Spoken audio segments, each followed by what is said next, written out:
This is a major fraud in our nation. We want the law to be used in a proper manner. So we'll be going to the U.S. Supreme Court. We want all voting to stop. 或许是有先见之明，情况不乐观。川普很早出招，高喊法院见，一早还发推特说领先优势开始一个个消失，实在怪怪的。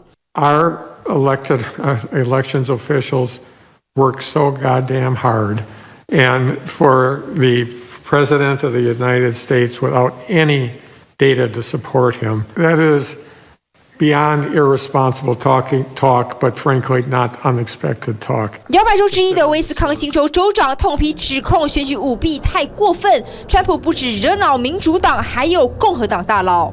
Claiming you win the election is different from finishing the counting. 话说的含蓄，但麦康奈尔平时都回避公开批评川普，这样发话看来已经忍无可忍。其他自家人上节目更是不客气。I think it's a bad strategic decision. It's a bad political decision.